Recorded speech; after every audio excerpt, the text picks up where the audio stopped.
بسم اللہ الرحمن الرحیم۔ السلام علیکم۔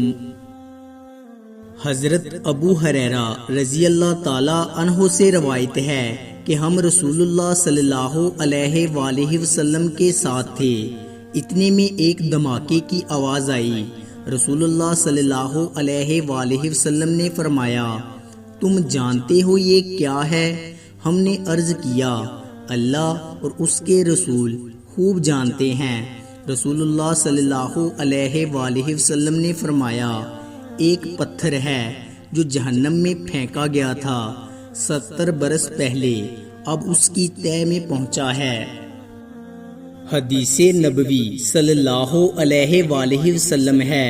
حضرت ابو ہریرہ رضی اللہ تعالی عنہ سے روایت ہے کہ پیارے آقا حضرت محمد صلی اللہ علیہ وآلہ وسلم نے فرمایا، 7 تباہ کن گناہوں سے بچو۔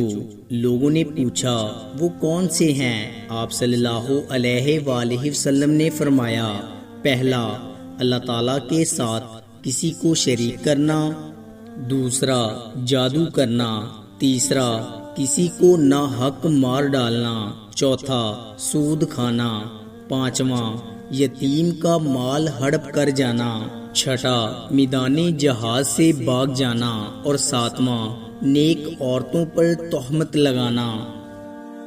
رسول اللہ صلی اللہ علیہ وآلہ وسلم نے فرمایا، انسان کبیرہ گناہوں سے اجتناب کر رہا ہو تو 5 نمازیں ایک جمعے سے دوسرے جمعے تک اور ایک رمضان سے دوسرے رمضان تک درمیان کے عرصے میں ہونے والے گناہوں کو مٹانے کا سبب ہے۔ 2 شخصوں کو دیکھ کر اللہ تعالیٰ مسکراتا ہے۔ رسول اللہ صلی اللہ علیہ وآلہ وسلم نے فرمایا، ایک وہ ہے جو کہ سرد رات میں اپنے بستر اور لحاف سے اٹھ کر وضو کرتا ہے اور نماز پڑھتا ہے تو اللہ تعالیٰ فرشتوں سے پوچھتا ہے، میرے بندے کو یہ تکلیف برداشت کرنے پر کس چیز نے ابارا ہے؟